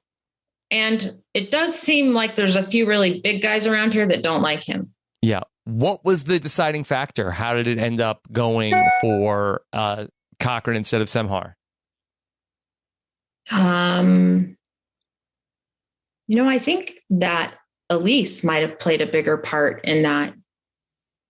Elise and Whitney. I think that they were able to bring him in, and Jim was close with him from the start. Mm-hmm. Yeah. So I think Jim was like, no, we're not keeping Semhar. And I think Jim struggled with her name too, which just irked me when everybody didn't get it. It was like really frustrating. I'm sure it was for her, but yeah, I think Jim probably turned Ozzy and Keith, because from Jim's perspective, that was his 3 final, like that's the group for final 3 for him. Yeah. And in that first episode, it seemed like that the one time that you seem like you struggle in South Pacific is in those first couple of days where, Ozzy is sort of like he's like the cool substitute teacher of like hey, let's hang out, let's go in the water, and you are concerned of like, hey, aren't we supposed to have a shelter? Aren't we supposed to have a house right now? And you mentioned like, you want to keep moving. You're not good at I'm just going to chill here and hang out. And Ozzy seemed like that he gave you like it seemed like that he was able to sort of like give you a pep talk. Was that actually something that was helpful for you in the game? I think I said it was helpful. Yeah. Because it kept me in the game. It helped Ozzy. I try to look back and say like all good people, all good intentions. My overview on Ozzy in that period of time was that he was extremely sexist, that like to the extent of like there were times when the men ate first. Mm-hmm. When he caught something. Now he could have eaten, he had every right to eat entirely by himself what he catches. Yeah. And knew Dawn might have done it when I played the second time. Yeah. I might have been that way. I might have hid coconuts. Mm-hmm. I'm not saying I did, but I might have. Mm-hmm. So, but yeah, that just rubbed me the wrong way. I don't know. I felt like it was like talking down to someone. Like I've got this spiritual wisdom. Yeah. I make my own kombucha. Which are all authentic to him. Now that I know him, that's pretty legit. I don't know about how he treats women. Yeah. Because I haven't really kept in touch, but I don't have like bad feelings about him now. I did then. Mm-hmm. Yeah.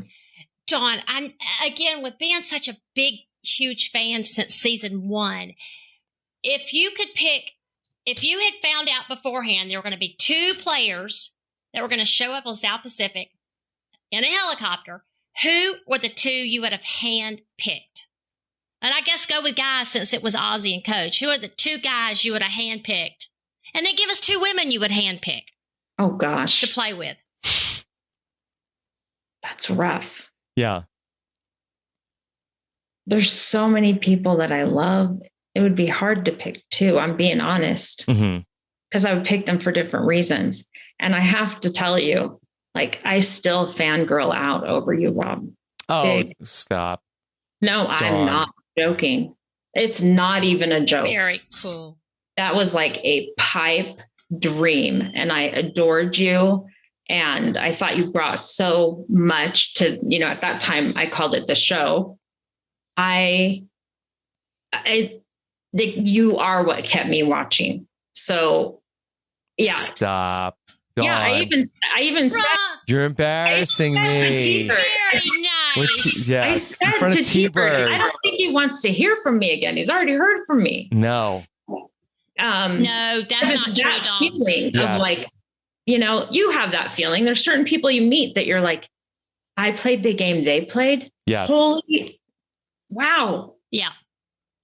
Yep. I think it's great to play with people who have the skills that Ozzy does or that a Malcolm does. Gosh, I don't think I can answer that. Yeah. I know she was really impressed with Stephanie LaGrossa, which me too, Dawn.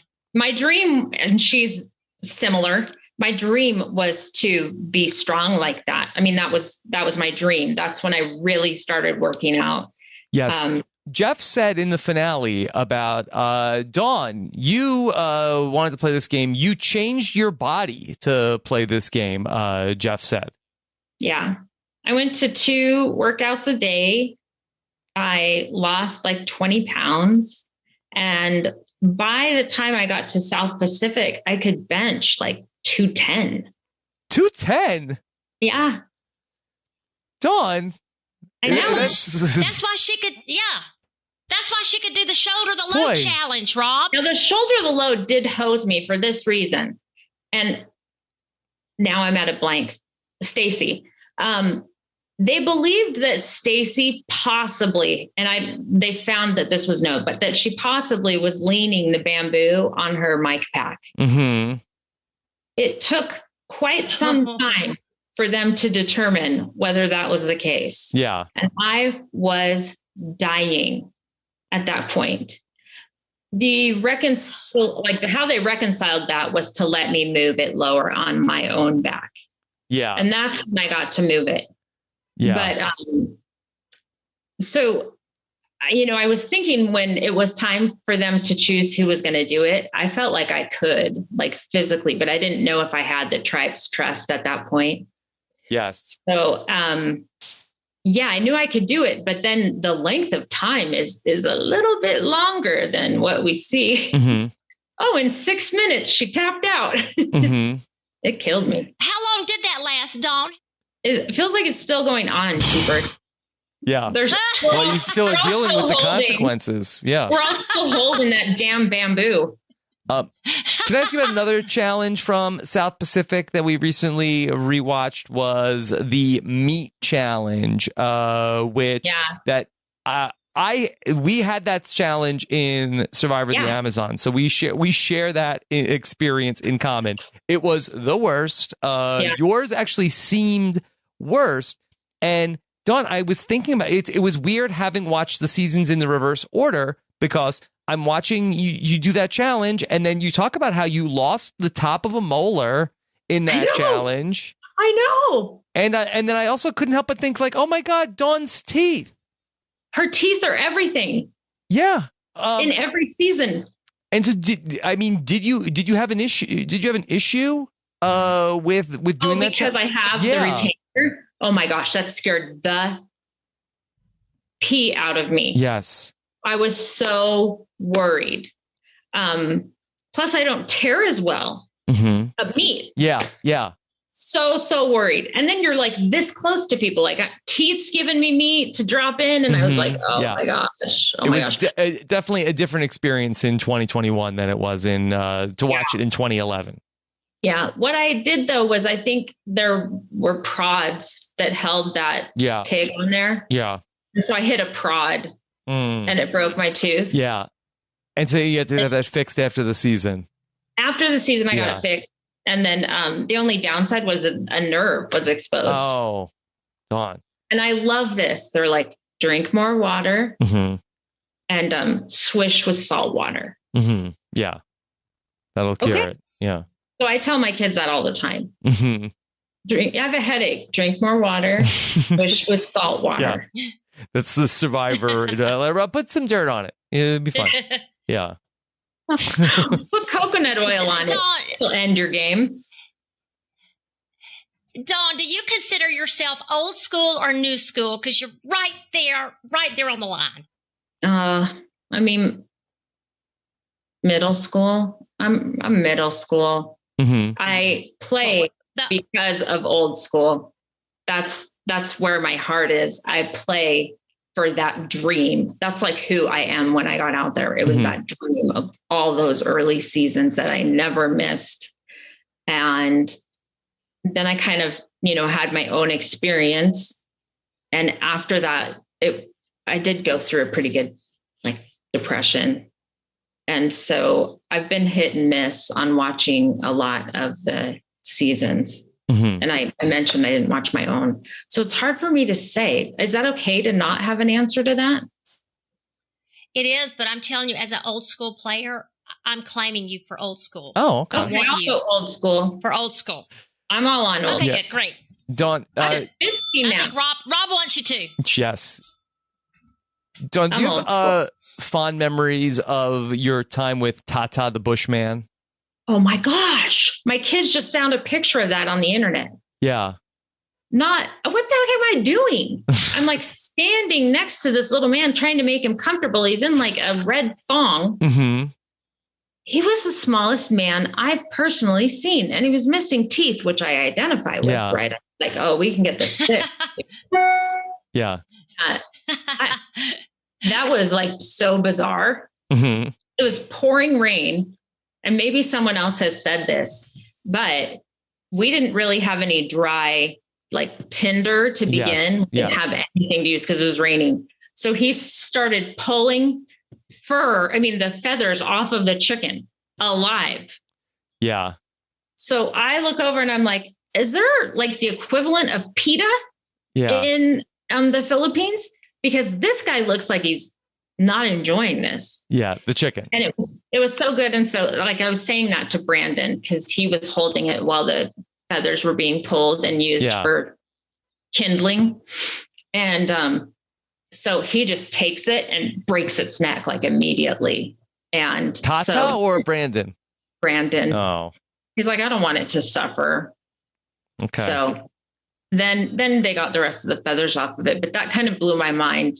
Tata. Mm-hmm. Really? I mean, it started the fire, but really? Yeah. Like, that's like pulling your hair out. Mm-hmm. I would have rather had him pull it out of my own head than watch this chicken and can't understand what's going on. Yeah. Funny. Yeah. If the machete wasn't dull, we could have cut some of the long hair. Mm-hmm.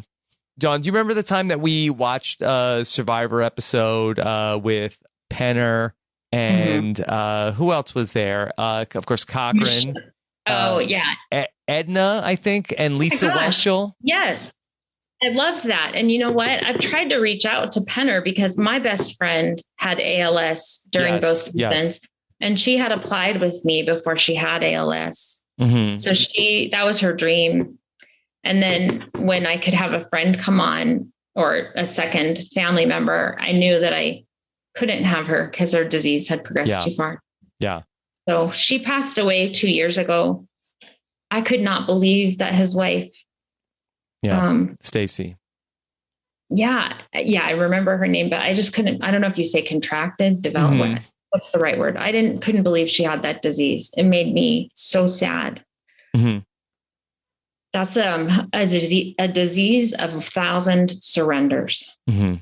Every day is a surrender to something that meant something. So my love for him. Oh, he was so generous to do that. It was really fun. Yeah, it was a fun night because then he had the remote control and would like pause the TV and would be like, all right, so what is happening here? You know, it was like a show. Also, it was like watching the show, and then also it was a show. I had a hard time speaking because I was still blown away. I'm like, facts of life, Penner. Mm-hmm. Rob has a pot. I mean, it was crazy. Yeah, it was it was a fun time. I was going to ask you, of the people you played with on South Pacific and Caramoan, who would you like to see have their second chance to play? Who do you think's deserving of a second chance? Well, Edna's just so overly talented. She's kind of fun, but I don't know. She was so lean when she started the game. Felt like she was going to blow away. I mean, I don't know that Corinne wants to play a third time, but I mean, I would love to see her play. I just love her. And Michael. And so Michael Snow and he started making bread. He's a sourdough guy, right? Oh, gosh, He bread. actually went to school. Yes. He's gone to school to learn how to make bread? Oh, he makes everything. Pastries. It's like legit. He has surpassed me. I don't believe it. If you follow him on Instagram, I don't believe it either. It's like there are the most beautiful pastries. He talked to me while I was in school. It's just awesome. Yeah, I would love to see Michael Snow play again. What about Jim Rice? Oh, We almost saw Jim a second time. Yeah, he was left at the altar with T-Bird. I don't know how he recovered from that, because I know what it felt like to have my bags packed and mailed, at least my clothing mailed. But he was right there. I mean, he thought he was going. I really think he did. But he's got a great family and kids. And I think that, I don't know that he would play with kids. I always want to ask the people who played without kids, would you play now that you have young children? Would you be willing? Do you want to ask me, Dawn? I do. When can I leave? Okay. Oh, you mean if I get voted out on day 3, I could sleep in for 36 days? Okay. Dawn, my wife might not want me to go. I mean, yeah.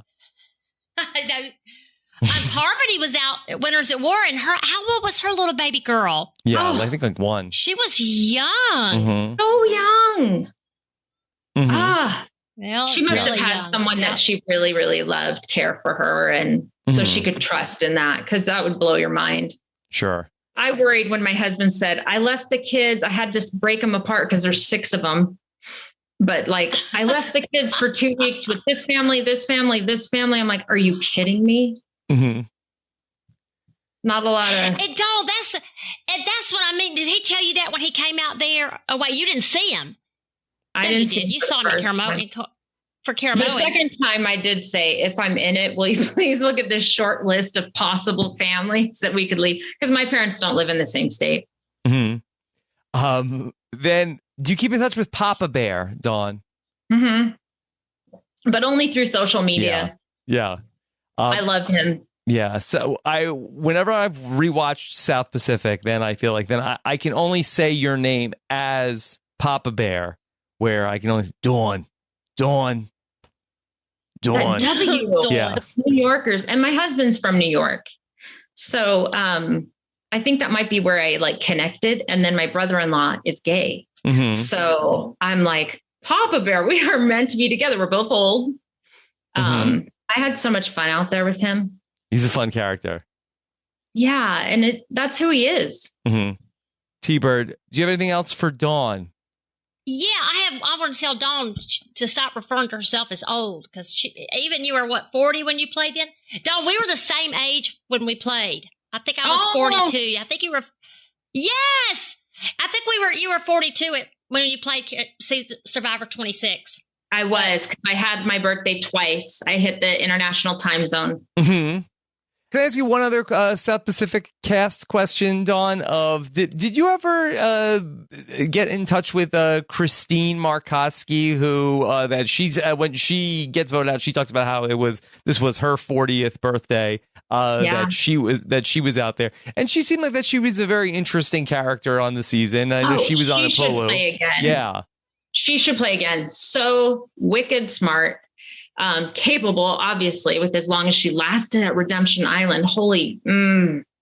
I wanted her to go. I really wanted her to beat. Because that was Ozzy, right? Yeah, Ozzy knocked her out. Yeah. Yeah. That would have been a story, right? Yeah, she's amazing. Christine had knocked out Ozzy. She's amazing. Yeah, I kept in touch with her, oddly enough, about mammograms at the beginning when we were out of the game. But yeah, I mean, I'll always keep in touch with her, but a lot of this is just because of social media. Yeah. It ties us all, and that's a good and bad. A gift. Yeah. That's a gift. Dawn, I did have a couple of questions. One was, at Malo Grant. He wanted to know, and he said this in such a nice way for me to ask you this: why was Dawn so much more emotional her second gameplay than her first? You would think it would have been the other way around, but he says, no judgment, # I would cry too. I think it's hard for people to believe, but I cared about people, and it was contrary to how I want to behave in my life, to be like, screw you.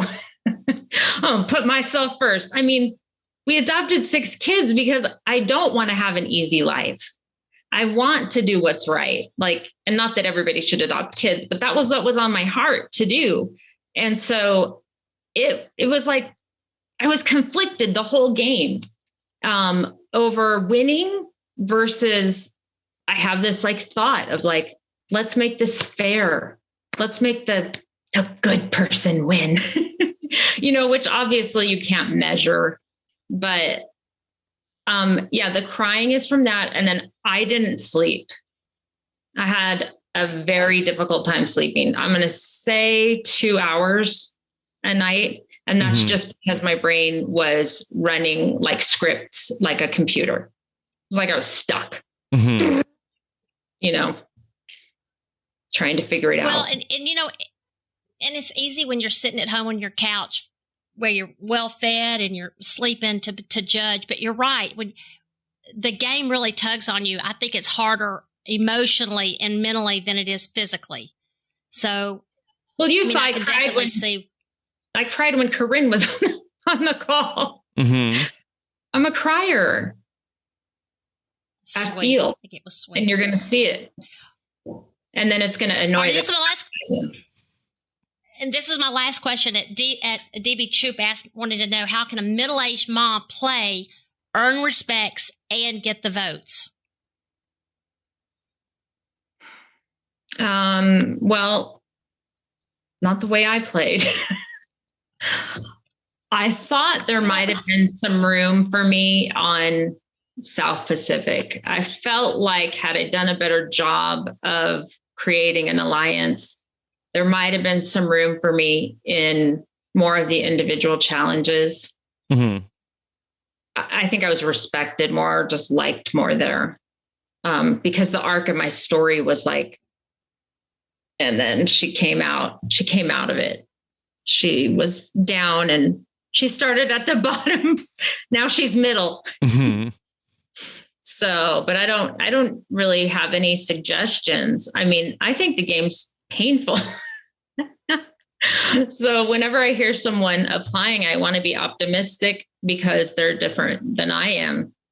But when my kids talk about applying, I worry. Not that they would play or get picked, but I mean, I worry about their spines. I think you have to have tough skin. I really do. And when you're out there playing as a mom and you're thinking back about your children watching it, I think a lot of that comes into play. Yeah. I'm thankful for the opportunity to play at that age because it wasn't happening in my 30s. So that phone call came out of really nowhere. Like these were old tapes that someone found. So when they called me, I was like, thank goodness I didn't change my phone number ever. So you applied for 12 years. I know. That's the tenacity. I mean, that was tenacity was Sherry. That I helped think you finally. Yeah, Sherry, I think they knew who I was probably. What were you doing with your videos What were you doing with your videos, Dawn, every time you send in a new one? How would you switch it up? I went to the live casting calls. I always went to the live casting calls. So all I had were those. Yeah. So you didn't send a video in? You never sent a video in? I applied and then later it was online. And I think, you know what? Once one of the people that invites you back, like for another interview or whatever, they said, we need you to do a video. And so they really just wanted a day in the life. So they wanted my children introduced. They wanted to see where I lived. They wanted to see like where I worked at BYU. So it was really more informational in my mind, but obviously your personality comes through in that.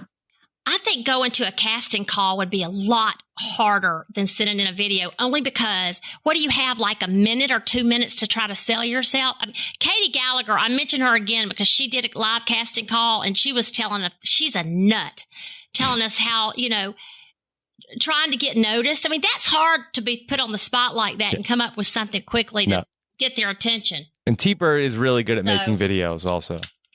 Yeah. Oh my gosh. Yes, Dawn, and I can't wait, Dawn. Dawn, I can't wait.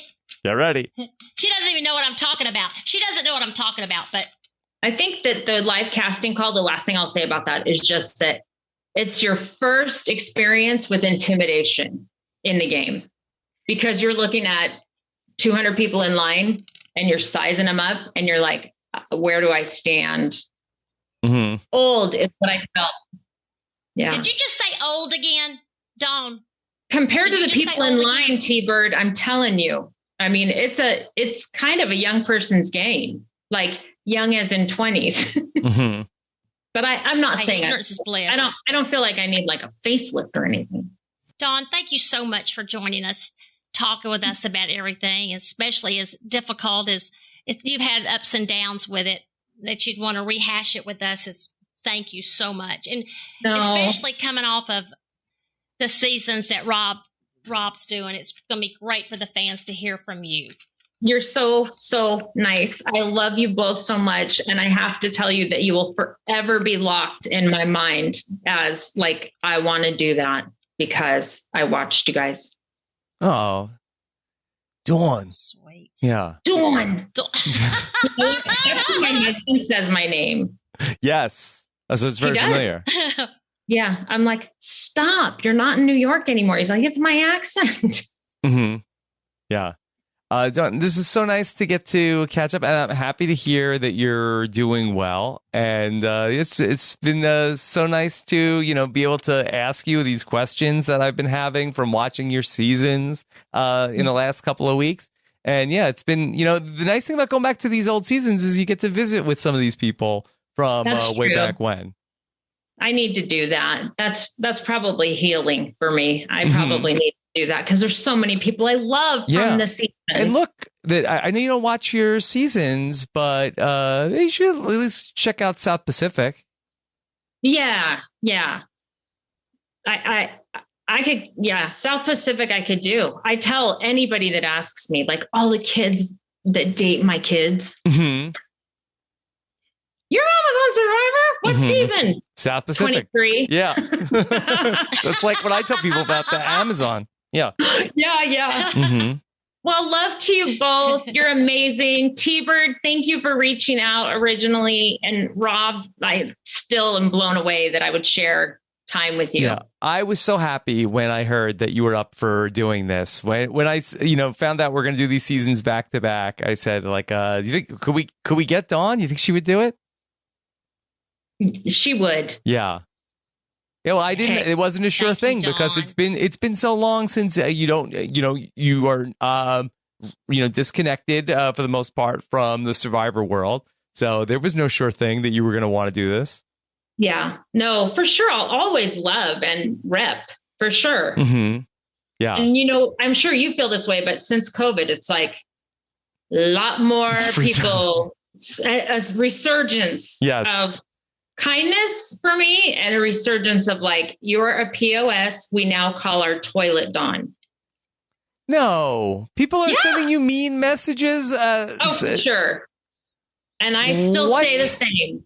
It would be better for you to take this time. Oh yeah. I got one last week. Mm-hmm. That's what it said. I'm a father for, you're a POS. We now call our toilet Dawn. And I just wrote him back and said, the time that you spend on this would be better spent writing Brenda. Mm-hmm. She needs to hear good. I've had enough bad. I don't get that. Dawn, I'll be honest with you. I don't get that at all. I don't get it. I don't understand it. I don't get that. That's well, at least you hard don't to believe. No, I mean, I don't. Yeah. No. I don't mean it. I don't mean it for me. I mean, I don't get it for you. I don't get it for you at all. I really don't. It's the positive very confusing. The positive out of it is that I've been able to teach my kids a lot about social media as they've gone into their teens and, helped them when they've had experiences where they don't like what people have said.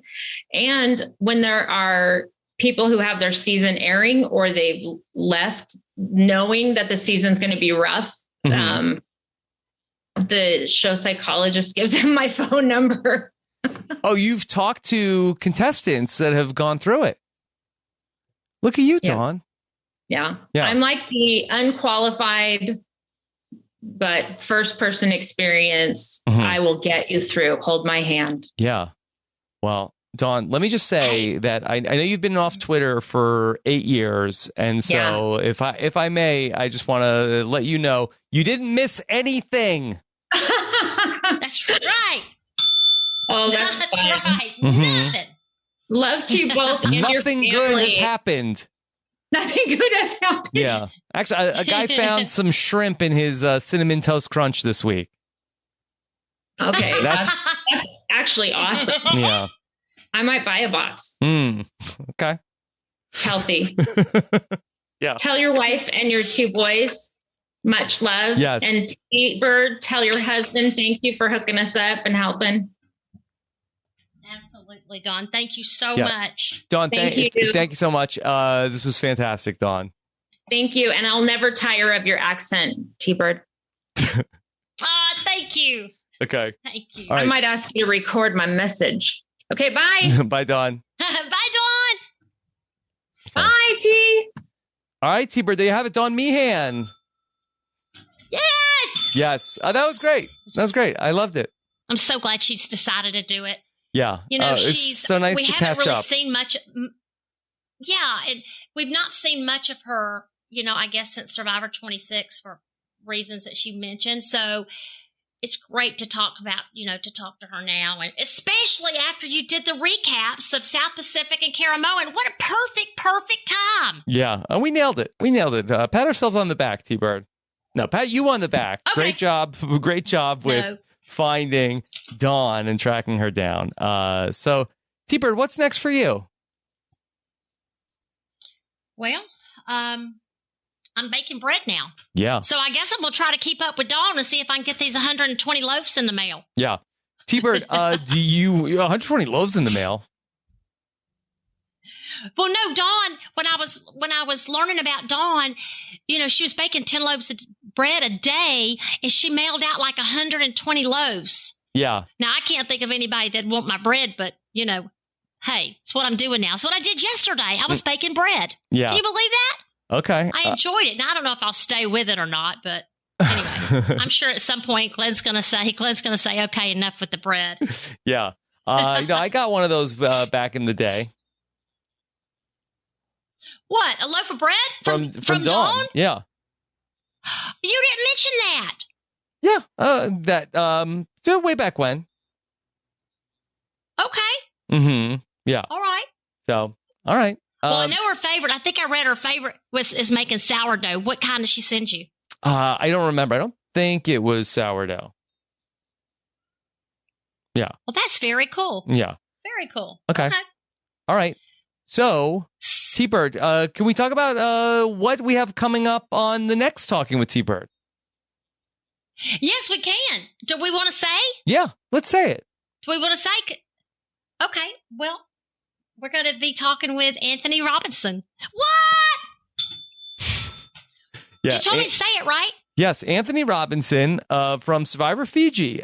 We've long wanted to talk to him on the podcast. And so Fiji is coming up next week on the Top 40 season countdown. So let's catch up with Anthony Robinson of the 28th best season of Survivor Fiji. That's going to come up next week on Talking with T-Bird. Yeah, I'm already enjoying him because he seems to have a sassy personality. Yes. And I like him already. What a shame we didn't see him that we didn't get to see him longer. Sure. I've been talking with him on Clubhouse. Yeah, he's going to be fun to talk to. Yeah. Okay. Definitely. All right. Well, then, T-Bird, this was another fun one. Where could people let you know some other ideas for people to reach out to? At T-Bird Cooper. T-Bird Cooper. All right, of course. And if you missed our recaps of Dawn's seasons, of course, the 30th and 29th best seasons of Survivor, respectively, you could catch those on our podcast feed at robhasawebsite.com. And of course, your support for these podcasts is always appreciated, and everything we have going on in our patron podcast feed, including weekly patron activities and much more, is all available for you at robhasawebsite.com/patron. T-Bird, anything else? No. Can't wait to talk to Anthony, and I can't wait for Nick to keep listening to the countdown. I'm curious to see where Africa is. I think we got a ways. I'm not ready for it to hit yet. Yeah. Okay, good. We got a little time. All right. Good. Take care, everybody. Have a good one. Bye.